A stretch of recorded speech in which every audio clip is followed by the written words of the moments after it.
Republic Bank EC Limited has introduced Mrs. Pamela Herbert Daniel as its country manager for the banking operations in St. Kitts and Nevis. According to a press release from Republic Bank, Mrs. Herbert Daniel has had a 32-year career in banking, climbing the Bank of Nova Scotia's hierarchy and increasing her regional banking experience with each step. She has worked in St. Kitts as personal banking manager and branch manager, in Anguilla as a managing director, and more recently as country head in St. Vincent. She has also held the roles of both chairperson and director of the Scotiabank Anguilla Limited Board. Mrs. Herbert Daniel, the release said, is an accredited director with Chartered Secretaries Canada and has completed the Canadian Institute for Bankers program. Mrs. Herbert Daniel's appointment follows the acquisition of the operations of Bank of Nova Scotia by Republic Bank Holdings, Republic Financial Holdings Limited. Republic Bank opened its 3 branches, staffed by more than 60 employees, to the public on Friday, November 1st, 2019. With a diverse network of 118 branches in 14 territories and more than 5,900 employees, Republic Bank has been building relationships with stakeholders and serving customers for 182 years, the release continued. The bank will soon introduce its Power to Make a Difference corporate social responsibility program to St. Kitts and Nevis. Andre Huey, SKN Newsline.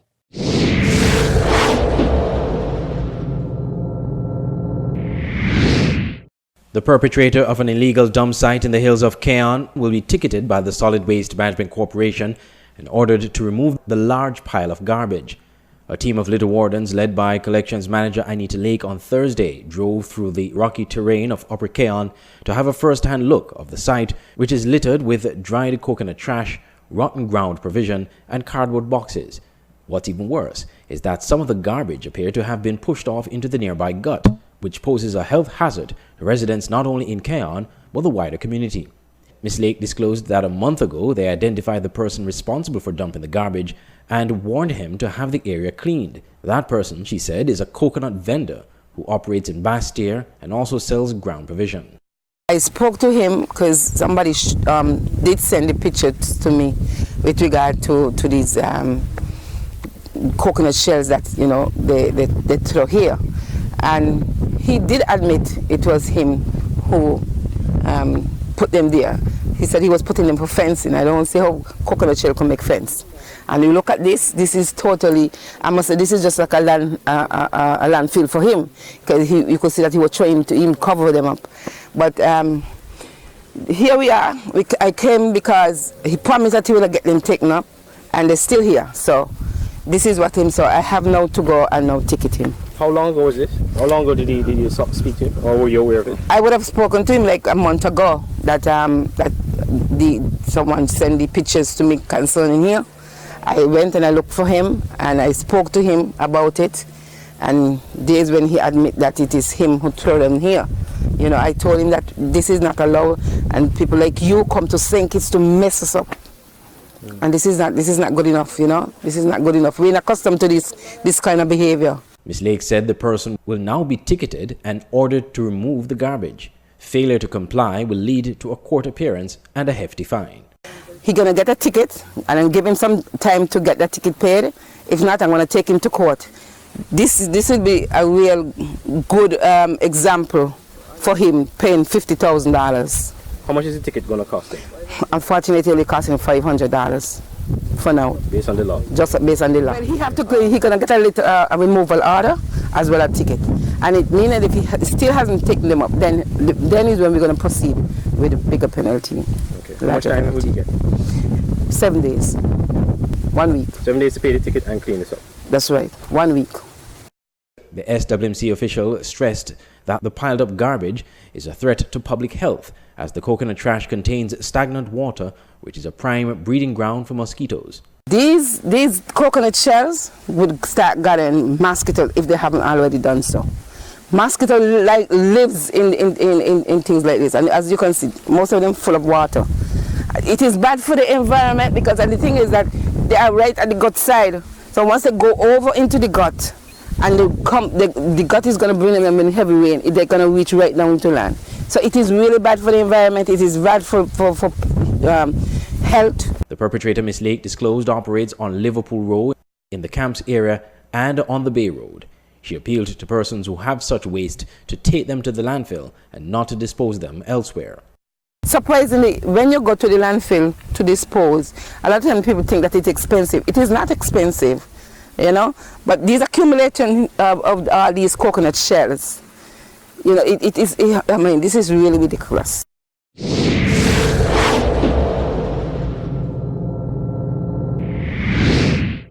With the official opening of Sugar Mass 48, Carnival Coordinating Committee Chairman Noel Mills indicated that there will be a new parade route for the 2019 Carnival. While indicating that registration numbers have increased for all parade troops, Mills alerted that details for a new Grand Parade route will be announced soon. He also hinted at several other new features for this year's Carnival. And a little bit later next week, you'll hear us announce what is going to be a new Grand Parade route, which would serve and bring the greatest good for the greatest number of people. Juve, we also have an expansion where the number of troops will increase. And across Juve and Grand Parade, for the first time, you will see a t-shirt mass. This year we are hoping to bring back even brass bands on the street, as well as steel pan. We've also extended invitations. We have been informed that Chatterbox, an Antigua brand, is coming to St. Kitts with a shipload of people for Juve. So we, the Kittitians and divisions, will be showing them how we party for Juve.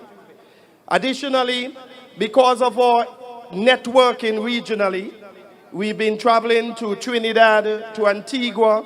In the summer of this year, we took Masquerade and the Keon Bull, and that's the Huggins Masquerade to Antigua. They were able to perform live on the streets, live on stage. We also took the Corban and Ruckus to St. Martin, French. And this year, we are welcoming a delegation from Nevis, from Antigua, including the Minister of Culture, the Director, the Chairperson of Carnival, and a folkloric troupe. And that is because all of the networking that the Ministry, the Department, and the Carnival Committee have been putting their heads together and ensuring that Carnival is no longer a local product, but an international cultural and tourism product. Meanwhile, Ambassador Jonel Powell, speaking on behalf of Minister Sean Richards, who has responsibility for Carnival, announced the theme, "Why Wait? Let's Celebrate Sugar Mass 48, written by Miss Janet Johnson. It is over. We're here to open Carnival 2019-2020, Sugar Mass 48. I'm not here to tell you to come out and support just because that is my job. You will see me on the road. Everybody who knows me knows I play mass, I do the Juve, I do everything. And so I'm encouraging you to join me and everybody else. It is truly something to behold. It is a special experience. Many say that St. Kitts has the best Juve in the Caribbean. I believe that. And we need to maintain that standard. Powell also paid tribute to the volunteers, the Carnival Committee, and sponsors who together, he said, make Carnival a reality. Glenn Bart for SKN Newsline.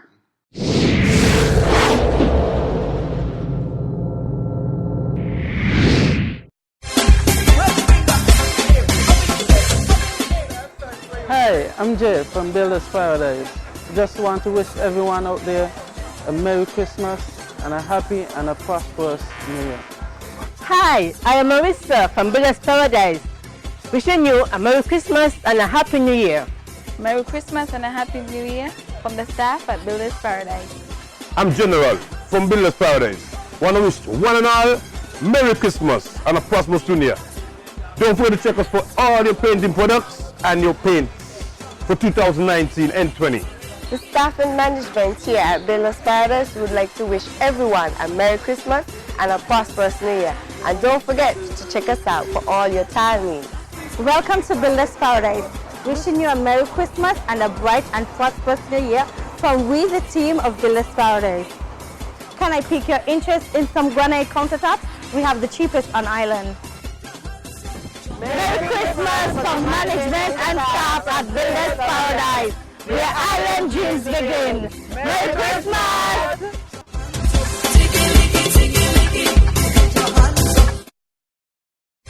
This Christmas season, shop at Classic Electronics in St. Martin. At Classic Electronics, you get the best in electronics, from small appliances to the latest and best in smartphones, audio equipment, household appliances like refrigerators, wash machines, stoves, and the best brands in smart TVs. Classic Electronics also sells jewelry, watches, headphones, Bluetooth speakers, tablets, and so much more. So board the shopping ferry trips from Bass Steers and Kitts and make sure to stop at Classic Electronics on Back Street, St. Martin.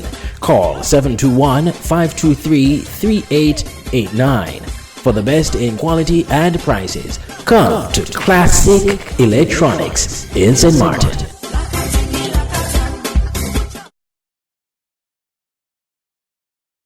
At Nagico, the things that matter to you matter to us. Like your boat when you're at sea and you get away from everything.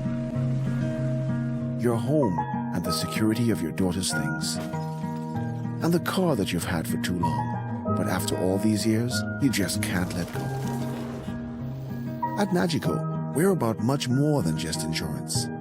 We're about the big things and the small things that mean everything. You care about what goes on your skin. You care about the ingredients, organic and natural products. We have Rituals brand, Victoria's Secret, and much more. Discover the collection of prestige natural beauty. There are too many chemicals. Time to change. Go to Lucky's Duty Free at King's Pavilion Hotel on Bay Road, Bastille. Treat yourself as a princess. Also, Bath and Body Works coming soon. Check us out on Facebook. Open hours are from 8 a.m. to 7 p.m. Give us a call, 466-7059. Lucky's Duty Free.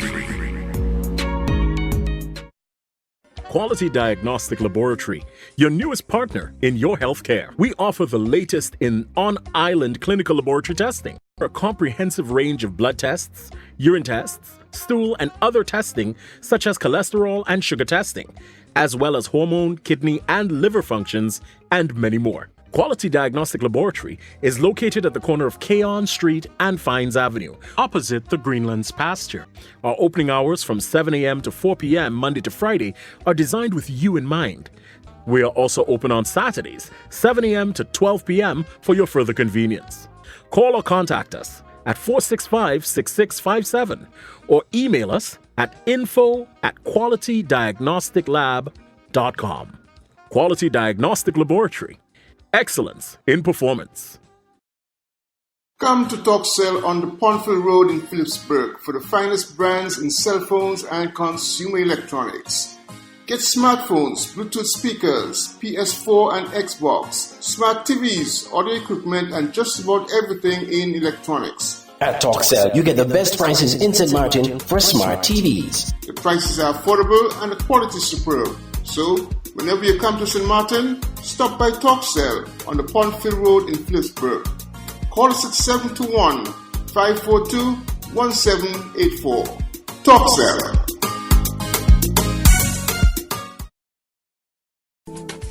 Banners, commercial signs, decal printing, canvas prints, license plates, posters. We at Multigraphics are dedicated to providing quality products and service to our customers. Our team takes pride in the craftsmanship and is passionate about its work. Every job, large or small, is important. Most of our customers come to us through referrals. That's because our number one priority is service. We serve a wide variety of customers, such as restaurants, retail stores, manufacturers, trucking companies, and many more. Our capabilities include design, production, and installation. How can we help? We are located at Bird Rock at the Woods Right compound. Call us at 869-763-1511 or 784-491-7599. Multigraphics.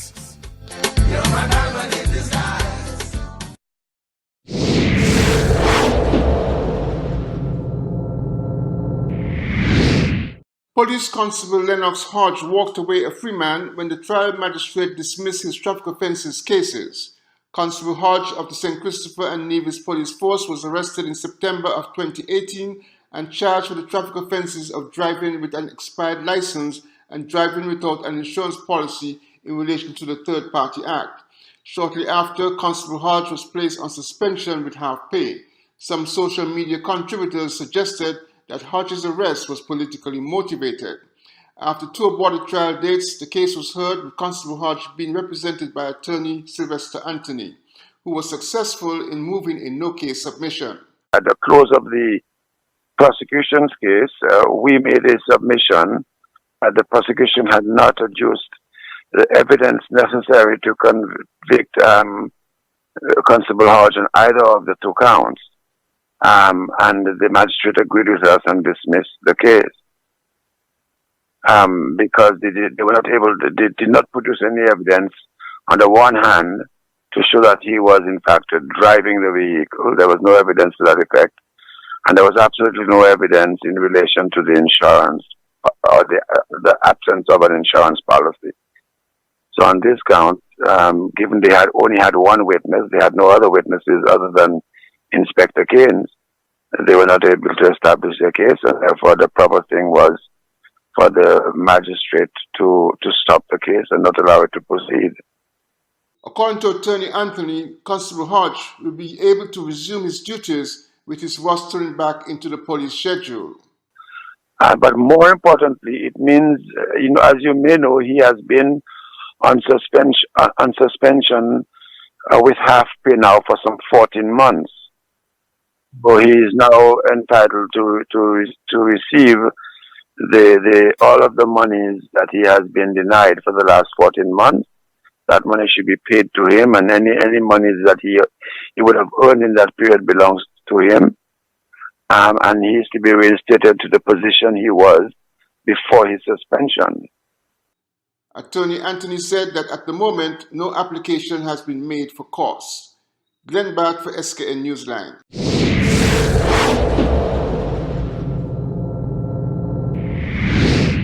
Minister with responsibility for the St. Christopher Air and Seaports Authority, SCASPR, Ian Patrice-Liebert, said he is optimistic that arbitration of a multi-million-dollar amount relating to the new cruise pier will be favorable to government and SCASPR.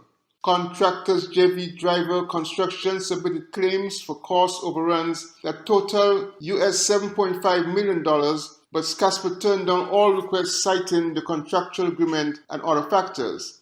In the end, both parties agreed to take the matter into arbitration. According to Minister Liebert, going to arbitration was the right thing to do. The arbitration process will begin in June of 2020, and he expressed confidence for a favorable decision. We, as a government, and as CASPR, and I as the agent for CASPR, I supported the view or the recommendation of the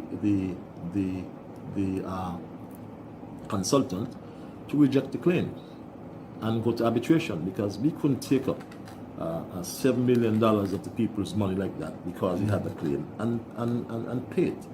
We preferred that we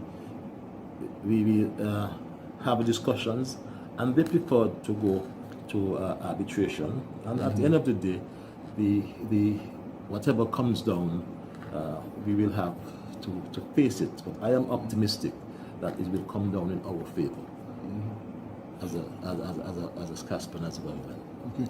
And has those negotiations, talks begun as yet? I understand that the arbitrators have all been identified. It is my understanding as well that the arbitration would be around June of 2020 or 2020. That, for sake of information, does not prevent the project from being completed. As a matter of fact, if that was going to be the case, they would have stopped the project a long time ago.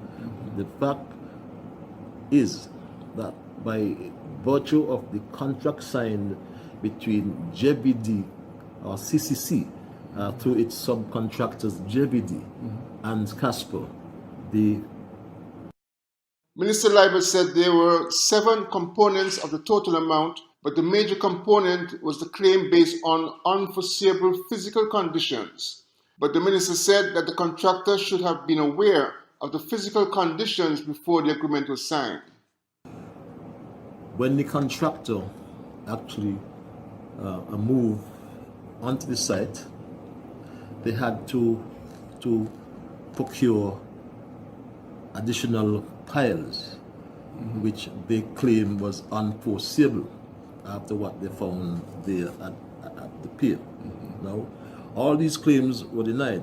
There's a claim in the amount of just under $3 million or $2.5 million, which relates to the additional costs for the material of the piles and the labor and so on, which of course was rejected. I can't say the reason why this was rejected, because that we have consultants, and the consultants are the one who give us the advice. But what I know from my own dealings with the project, I recall when we were negotiating the project, when we had the two proposals. I am aware, for example, that JVD had a non-disclosure agreement. So I don't know what was in the agreement, but as you said, it was an NDA. And they got access to the designs by Cashman, Jake W. Cashman, I think it was, did the designs. So they had ample time to look at it and make their own assessment. So I don't know what is the basis of the denial, but I know that for a fact. Mr. Libert pointed out that taking the matter into arbitration did not affect the completion of the pier in accordance with the contractual arrangements. The pier is now completed and is awaiting an independent assessment of the underwater environs before the pier is formally handed over to Scottsboro. Glenn Bart for SKN Newsline.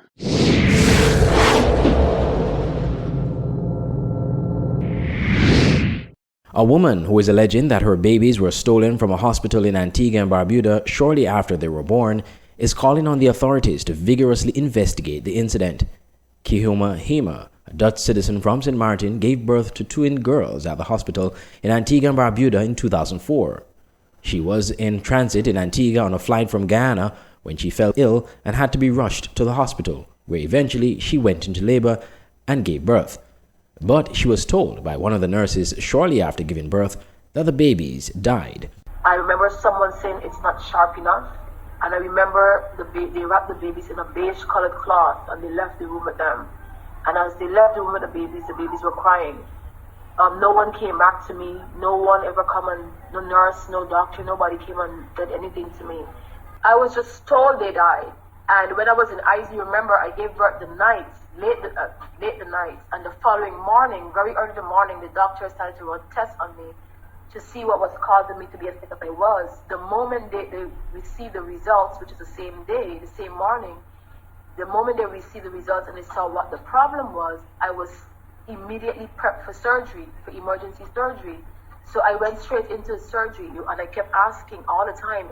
I asked what time did they die, like what was their cause of death and where their bodies are, where they're buried, and no one ever answered me. After leaving Antigua some days later and upon further investigation, Ms. Hamer noticed some irregularities in the story from the hospital about the death of her babies. The following day I was discharged, my mom was there, and I received a bill from the hospital, and my mom left someone's name at the hospital in our absence, because we would be returning to St. Martin.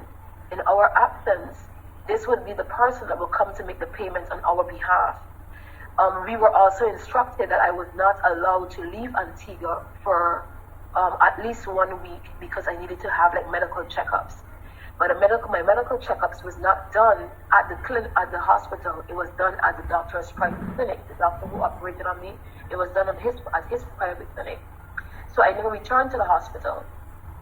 When we left Antigua the end of September. It was a Thursday. And 5 days after the Tuesday, my mom sent $1,000 Western Union to the person whose name was left at the hospital. to make the payments on our behalf. That person collected the money, went to the hospital, called my mom and told my mother, and the hospital said there's no record of any Kioma Hamer ever being at the hospital, and the money was sent back to St. Martin. A few years later, Hamer made a startling discovery. She recounted a conversation she had with a retired nurse at a conference in Antigua in 2016. According to Hamer, the nurse happened to be one of the nurses who worked that night when she gave birth. She said the retired nurse gave her some information which suggested that one of the nurses on duty that night had something to do with her newborn daughter's mysterious disappearance. I said my children are not dead and they're alive, and I know they are. But everything was wiped out at the hospital. There's no record of me being there. Like I don't exist. And she looked at me and she said, you know Doris Bob didn't have children. And I look at her. And then she said that night they were alive. And Doris Bob took them to prenatal care. And I asked her, I said, what happened after? She didn't respond with her mouth, with words. She shrugged like her head over her shoulder, like she put her shoulder forward and she shrugged her head all over her shoulder. She goes, who? She said that Nurse Bob, she wasn't easy. She was something. She wasn't easy. No one, Nurse Bob moved to Canada. No one knew she was going until the appointed time. The only thing she said was, I'm moving to greener pastures. I'm moving to greener pastures. And I asked, I said, how long after did she leave? She said, not long after, a couple months to a year after. And I said, are you telling me that what I've been feeling all of these years that my children are alive? Are you telling me that my children are alive? Nurse Bob moved to Canada, so I guess you have to go to Canada. I asked again, I asked 3 to 4 times, are you telling me that what I have been feeling all of these years, that my children did not die, that they are alive? Are you telling me that my children are alive? Nurse Bob moved to Canada, so I guess you have to go to Canada. A newspaper article published recently by the Antigua Observer quoted the Minister of Health, Malwin Joseph, as saying he has done what he can and he has handed over the matter to the police. He said, quote, I did my best and I was able to take it to a certain level, and when it went beyond my authority, I passed on to the police, end quote.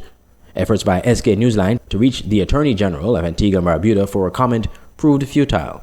Ms. Hamer, however, is continuing her thrust to find out the truth about her children. Now Ms. Hamer believes her children are alive and separated, but she's disappointed in the manner of the investigations by the Antiguan authorities.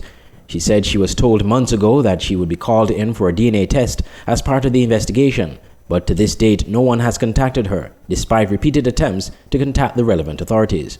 I am very sure that this situation is very uprooting for both children, both of the girls, though they are living in separate countries. And it breaks my heart to know that I have to be this public, but I'm not getting the attention that I need. I'm not getting the assistance that I need. Andre Huey, SKN Newsline.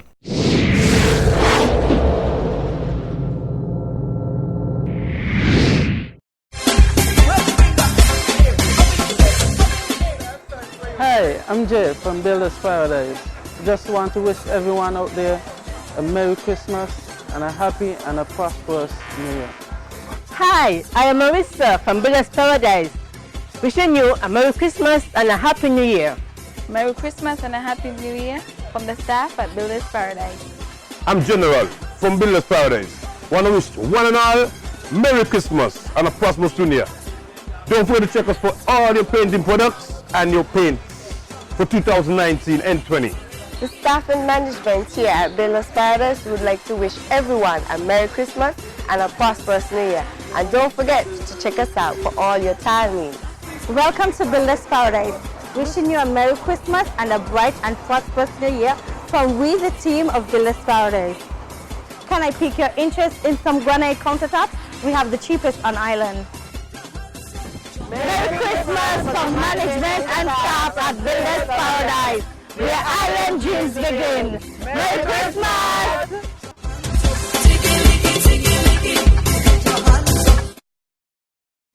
This Christmas season, shop at Classic Electronics in St. Martin. At Classic Electronics, you get the best in electronics, from small appliances to the latest and best in smartphones. audio equipment, household appliances like refrigerators, washing machines, stoves, and the best brands in smart TVs. Classic Electronics also sells jewelry, watches, headphones, Bluetooth speakers, tablets, and so much more.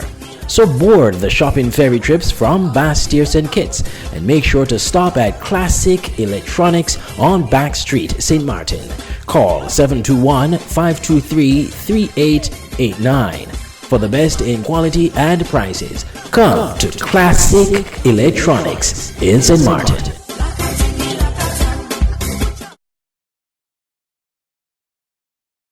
At Nagico, the things that matter to you matter to us. Like your boat when you're at sea and you get away from everything. Your home and the security of your daughter's things. And the car that you've had for too long, but after all these years, you just can't let go. At Nagico, we're about much more than just insurance. We're about the big things and the small things that mean everything. You care about what goes on your skin. You care about the ingredients, organic and natural products. We have Rituals brand, Victoria's Secret, and much more. Discover the collection of prestige natural beauty.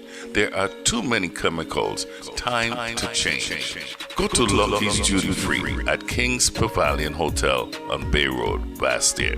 Treat yourself as a princess. Also, Bath and Body Works coming soon. Check us out on Facebook. Open hours are from 8 a.m. to 7 p.m.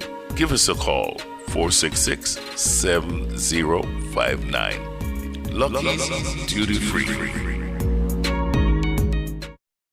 Quality Diagnostic Laboratory, your newest partner in your healthcare. We offer the latest in on-island clinical laboratory testing. A comprehensive range of blood tests, urine tests, stool and other testing such as cholesterol and sugar testing, as well as hormone, kidney and liver functions, and many more. Quality Diagnostic Laboratory is located at the corner of Keon Street and Fines Avenue, opposite the Greenlands pasture. Our opening hours from 7 a.m. to 4 p.m. Monday to Friday are designed with you in mind. We are also open on Saturdays, 7 a.m. to 12 p.m. for your further convenience. Call or contact us at 465-6657 or email us at info@qualitydiagnosticlab.com. Quality Diagnostic Laboratory. Excellence in performance.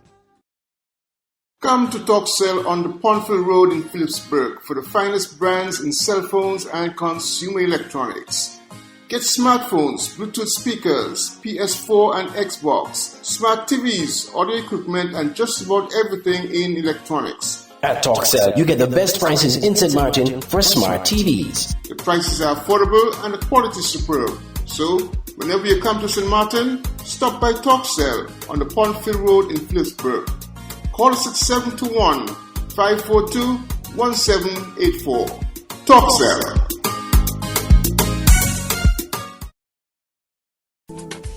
Banners, commercial signs, decal printing, canvas prints, license plates, posters. We at Multigraphics are dedicated to providing quality products and service to our customers.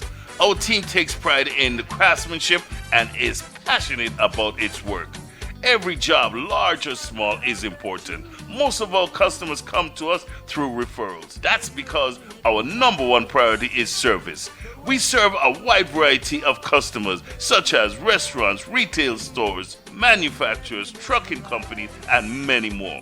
Our capabilities include design, production, and installation. How can we help? We are located at Bird Rock at the Woods Right compound. Call us at 869-763-1511 or 784-491-7599. Multigraphics.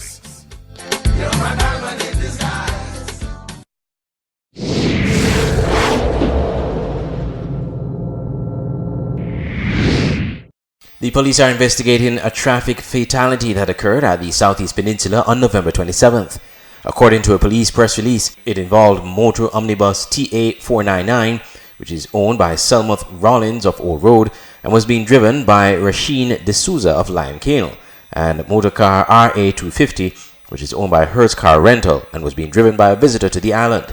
The circumstances are that at around 6:30 p.m., TA 499 was heading towards Frigate Bay and RA 250 was heading towards the end of the peninsula when both vehicles collided. The front seat passenger of the car and the driver of the bus were taken to the JNF hospital by the emergency medical service. The driver of the car was pronounced dead at the scene by the district medical officer. The driver of the taxi bus sustained minor injuries. He was treated and discharged. The passenger of the car underwent surgery and is warded in a critical condition. An autopsy will be scheduled to determine the exact cause of death. Investigation into the matter are ongoing. Audrey Huey, SKN Newsline.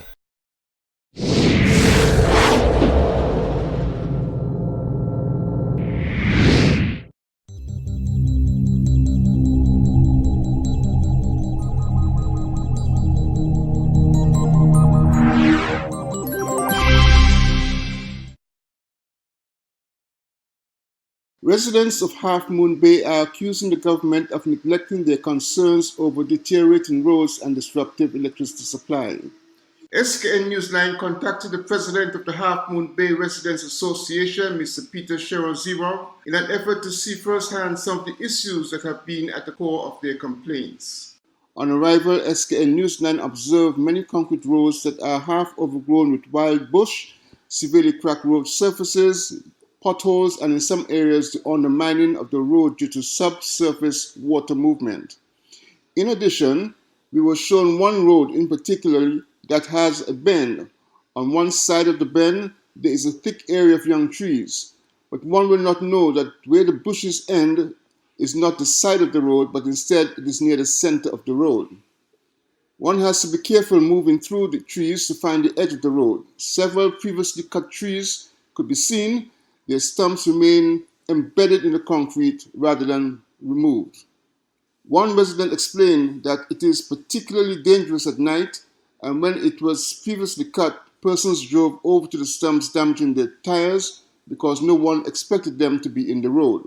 He expresses his concern and disappointment over the situation. We came over here 15 years ago, put all of our life savings into this property.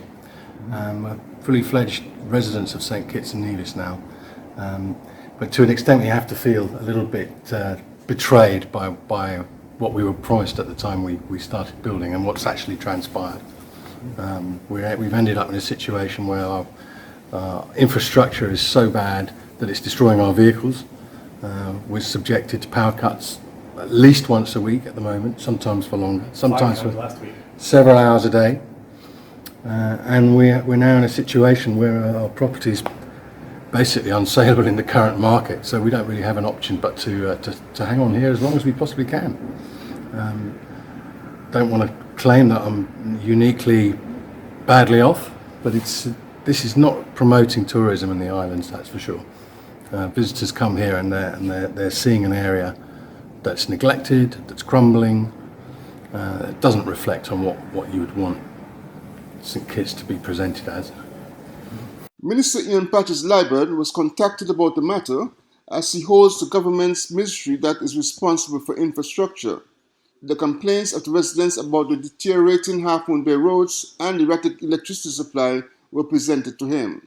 I have consulted with the Public Works Department in relation to the condition of the roads in the area, and I am also aware that some work was done in that area.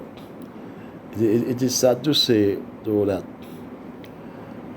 I witnessed some months ago, after some reparation work that was done in the area,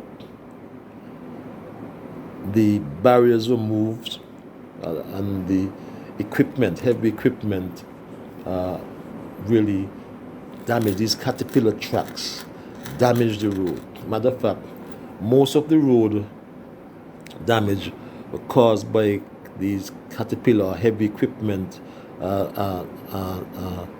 tracks that were used or employed to do the construction of many of the buildings in the area. Remember, I believe that in the Half Moon Bay development, there it was done by a private developer who put in the infrastructure, including the roads, the utilities, water, electricity. And after some period of time, based on the law, then government has the responsibility to maintain those roads without trying to make excuses. We take full responsibility for the maintenance of those roads, which I believe have fallen within the purview of the Public Works Department. And we will maintain those roads. Minister Leiber said that when Team Unity got into office, he discovered a high level of infrastructure deficiencies, including that of roads, and that in some residential areas there were no roads at all. He said it was necessary to prioritize the whole island. As a matter of fact, we looked at the overall cost to put road infrastructure in these areas, and we found it prohibitive. In that just 25 of those areas, it would have cost us $69 million to put in that road infrastructure. So we took the decision to give priority to areas. The Island Main Road was our first priority. And as we speak, we are somewhere around Sadlers in relation to the resurfacing of the Island Main Road. That was the main infrastructure in respect of roads that we focused on. Part of that was the Old Road Bay project to build resilience across Old Road Bay. Because I'm sure you are aware, I think it was after Hurricane Maria 2 years ago, when that road was completely cut off from the entire Island Main Road network. And we said, this won't happen again. Because people who traversed from Old Road Bay to Basseterre, or from Deep Bay via Old Road to Basseterre, had to go all the way around St. Kitts to get it. And we said no. So we're spending $39 million just on the Old Road Bay reconstruction, where we're moving the road seaward to deal with the sea level rises, because when you looked across it seemed as though the road was sinking, when in fact the sea level is rising. So we said we'll move seawards to mitigate or reduce the danger from the soil slippage and rockfall. Nevertheless, Minister Libert wants to assure Half Moon Bay residents that their roads will be addressed, as he spoke about the secondary roads on the island. It does not lose sight of the fact the secondary roads, whether in Tabernacle, whether in Buckley's Shadwell, in Half Moon Bay, right, would be addressed. Right? They may not have been addressed in keeping with the desired time of those living in the area. And I empathize with them. I apologize on behalf of Public Works and by extension the government. But we will address those roads, and we will address them in a timely manner and in keeping with our budgetary constraints. That I can say about the roads in Half Moon Bay, over there in Atlas, down there in Phillips. According to the minister, there is a lot of road works to be done and the entire island network will be addressed. But he's asking citizens and residents to be patient. So I would ask all fair-minded citizens to bear with us, because we do have our budgetary constraints, and we understand, we empathize with them, but we will do things in an organized way. And when we fix it, and when we repair them, with a long-term view in mind, and not any old patchwork, so to speak. Again, the Half Moon Bay area will be addressed, right? And we will address it as soon as practically and financially possible. In terms of the electricity, though, I'm not I am not hearing of any blackouts or any daily disruptions of that area in terms of electricity. That to me is some news. I'll investigate that. I know we've had disruptions unplanned disruptions in certain areas, but that is understandable in terms of the system of generating electricity. Notwithstanding, residents of Half Moon Bay believe that they have been neglected for a very long time and need to have the issues addressed before they get any worse. If we see the truck, the tractor that trims the verges once a year, we're lucky. And then it only trims the main road, the road from the main road to Connery. So the other roads are totally ignored. The repairs to the roads themselves is also ignored. I've been here for 10 years now.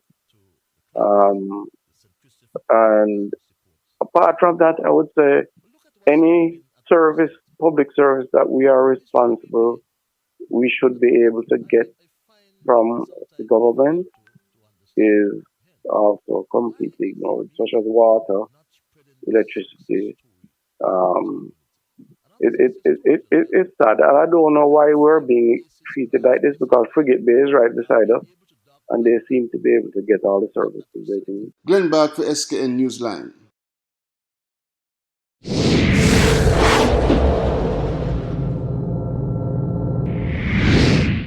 Parliament on Thursday had the second reading of the Tenure of Office of the Prime Minister Amendment Bill 2019, which seeks to establish the limits for the holder of the Prime Minister.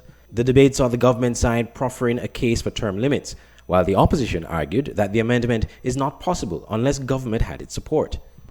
Mover of the bill, Prime Minister Dr. Timothy Harris, said that such legislative reform would promote succession planning that will allow the next generation to take the mantle of leading St. Kitts and Nevis forward. The first real attempt to bring constitutional change since the Independence Constitution Order of 1983.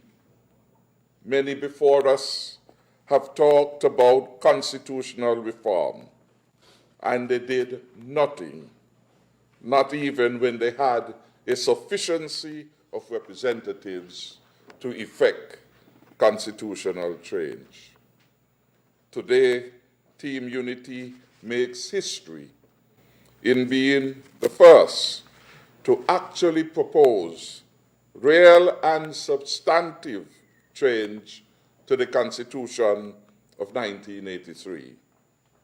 This is an historic bill because today the smallest country, indeed the smallest nation state in the Americas, is leading on fundamental matters of governance, the tenure of office of the head of government. Prior to the debate, the opposition in a press release argued that it would not support the bill because it was an attempt by the government to prevent opposition leader Dr. Denzil Douglas from becoming Prime Minister again, since he has already served 4 terms as Prime Minister. However, Attorney General Vincent Byron, during Thursday's parliamentary debate, said this would not be the case. Meanwhile, opposition MP Conris Maynard argued that making an amendment to the Constitution to allow for term limits for Prime Minister requires support of 2/3 of the elected members of Parliament, which means government would need the opposition's support. However, Member of Parliament for Nevis 9, Premier Mark Brantley, countered those arguments by accusing the opposition of not supporting the bill and not wanting good governance. Member of Parliament for Nevis 11, Patrice Nisbet, on Friday, as the debate continued, supported Mr. Maynard in that the public and the opposition should be consulted on term limits. Were there proper ventilation of the ramifications of this idea or concept of term limits? Was it truly properly ventilated to the people? Were the people told what are the ramifications, financial and otherwise, with regards to term limits? If the section demands a certain level of cross-party dialogue well then some sort of process would have been put in place for that cross-party dialogue to occur. The bill, which had its first reading on February 21st, 2018, seeks to amend Section 52, which is concerned with the appointment of ministers. The Constitution of St. Christopher and Nevis Tenure of Office Prime Minister Amendment Bill 2019 represents the first real attempt to bring constitutional change since the Independence Constitutional Order of 1983. Andre Huey, SKN Newsline.